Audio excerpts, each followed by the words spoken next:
بڑی افسوسناک خبر سنا دی آپ نے۔ اللہ رحم کا معاملہ فرمائے اور مرحوم کو جنت الفردوس میں اعلیٰ سالہ مقام عطا فرمائے۔ کہاں جا رہے ہیں؟ جا رہا ہوں مؤذن صاحب سے جنازے کا اعلان کرانے۔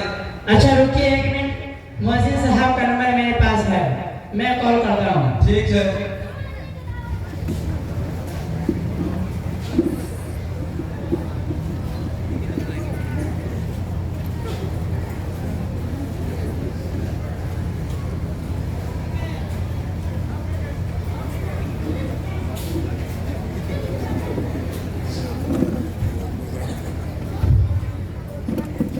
خیریت سے ہیں مؤذن صاحب؟ میرا بھی بڑھیا ہے۔ دیکھیے نا، سلیم میاں کا انتقال ہو گیا ہے، جنازے کا اعلان کرانا ہے۔ کب ہے جنازہ ارشد بھائی؟ پرسوں عصر بعد۔ پرسوں عصر بعد۔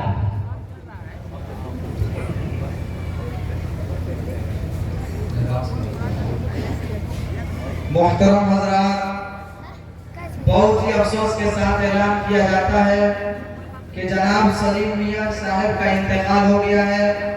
انا للہ و انا الیہ راجعون۔ ان کی جنازے کی نماز پرسوں عصر بعد ادا کی جائے گی انشاءاللہ۔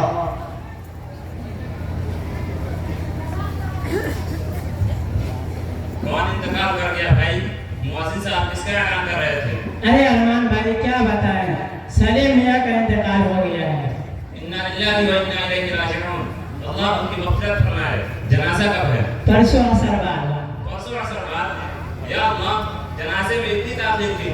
ہمارے اسلام میں تو میت کو جلدی دفن کرنے کا حکم ہے یار، آج کل تو دیر سے جنازہ پڑھنا فیشن بنتا چلا جا رہا ہے۔ اللہ خیر فرمائے۔ ارے ارمان بھائی ناراض نہ ہو، دراصل بات یہ ہے کہ ان کے لڑکے سعودی عرب میں رہتے ہیں، کہیں انہیں کا انتظار ہو رہا ہو، آخر بیٹے ہی تو ہیں، اتنا تو حق بنتا ہی ہے۔ اپنوں کے انتظار میں تھوڑی تاخیر ہو جائے تو کیا دقت ہے؟ ٹھیک ہے۔ دیکھیے بھائی، میں آپ کی بات سمجھ رہا ہوں، لیکن شریعت بھی تو کوئی چیز ہے۔ شریعت کے روح سے میت کو غسل دینے، کفن دینے، اس کی نماز جنازہ ادا کرنے، اس کو دفن کرنے میں کسی شرعی اور معقول عذر کے بغیر تاخیر نہیں کرنی چاہیے، بلکہ جتنی جلد ہو سکے اس کے دفنانے کا اہتمام کرنا چاہیے۔ شریعت میں اس کی تاکید آئی ہے، یہی سنت طریقہ ہے۔ ارے ارمان بھائی آپ بھی کیا بتانے لگے، معلوم ہے ہمیں یہ سب باتیں۔ وہ لوگ تو اس لیے انتظار کر رہے ہیں کہ کم سے کم مرے ہوئے باپ کے چہرے کی زیارت تو کر لے۔ میں سمجھ سکتا ہوں باپ کے گزرنے سے اولاد پر کیا گزرتی ہے، لیکن میرے بھائی چہرہ دیکھنا فرض واجب تو نہیں، لیکن سنت رسول اور اسلام کا تقاضا یہ ہے کہ جتنا جلد ممکن ہو تدفین کر دی جائے۔ لہٰذا صرف چہرہ دکھانے کے لیے تدفین میں تاخیر کرنا مکروہ و ممنوع ہے۔ حدیث شریف میں ہے جنازے کو دفنانے میں جلدی کرو، پھر اگر وہ نیک ہے تو ایک اچھی چیز ہے جس کی طرف اس کو لے جا رہے ہو، اور اگر وہ نیک نہیں تو ایک بری چیز ہے جسے تم اپنی گردن سے اتار رہے ہو۔ کیا بحث ہو رہی ہے نعمت اللہ بھائی؟ اچھا وہ امام صاحب آپ آ گئے۔ ہاں، میں آپ ہی لوگوں کی گفتگو سن رہا تھا، اسی لیے میں یہاں آیا ہوں۔ دیکھیے امام صاحب، ارمان بھائی کیا بول رہے ہیں، بتائیے کیسی کیسی باتیں کر رہے ہیں۔ نہیں نعمت اللہ بھائی، یہ صحیح کہہ رہے ہیں۔ ابو داؤد شریف کی روایت ہے کہ جب طلحہ بن برا بیمار ہوئے تو رسول اللہ صلی اللہ علیہ وسلم ان کی عیادت کے لیے تشریف لائے، تو ان کی حالت دیکھ کر آپ صلی اللہ علیہ وسلم نے دوسرے آدمیوں سے فرمایا کہ میں محسوس کرتا ہوں کہ ان کی موت کا وقت آ ہی گیا ہے، اگر ایسا ہو جائے تو مجھے خبر کی جائے اور ان کی تجہیز و تدفین میں جلدی کی جائے، کیونکہ مسلمان کی میت کے لیے مناسب نہیں ہے کہ وہ دیر تک اپنے گھر والوں کے بیچ رہے۔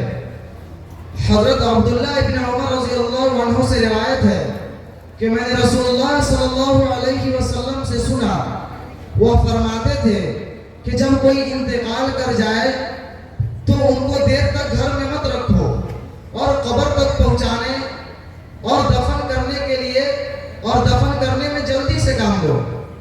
حضرت علی رضی اللہ عنہ سے روایت ہے کہ رسول اللہ صلی اللہ علیہ وسلم نے ارشاد فرمایا، اے علی، 3 کاموں میں تاخیر نماز میں جب اس کا وقت آ جائے، جنازہ میں جب حاضر ہو جائے، اور لڑکی کے نکاح میں جب بالغ ہو جائے، اتنے حساس اور نازک مسئلے میں ہمارا کیا طرز عمل ہے، یہ ہم سب پر آیا ہے۔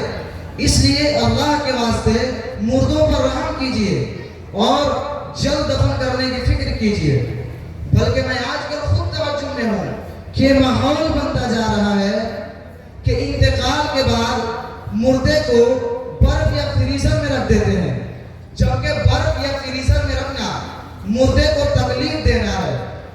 حضرت عبداللہ ابن مسعود رضی اللہ عنہ بیان کرتے ہیں کہ مسلمان کو موت کے بعد تکلیف دینا ایسا ہی ہے جیسے زندگی میں اسے تکلیف دینا، مگر افسوس کا مقام ہے اولاد تو چھوڑیے، بعض دفعہ رشتہ داروں کی وجہ سے کئی دن تک تاخیر کر دیتے ہیں، جبکہ شریعت نے اس سے روکا ہے۔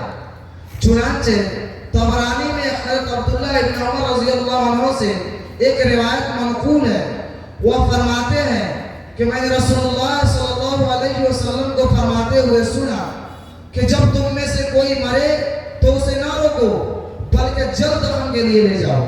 شکریہ اب تمامی حضرات کا کہ آپ نے مجھے اس سلسلے میں اسلامی تعلیمات سے آگاہ کیا۔ ابھی ہم گھر چلتے ہیں اور گھر والوں سے بات چیت کر کے آج ہی اعلان کروا کے تجہیز و تکفین کا انتظام کرتے ہیں۔ السلام علیکم۔ جزاک اللہ۔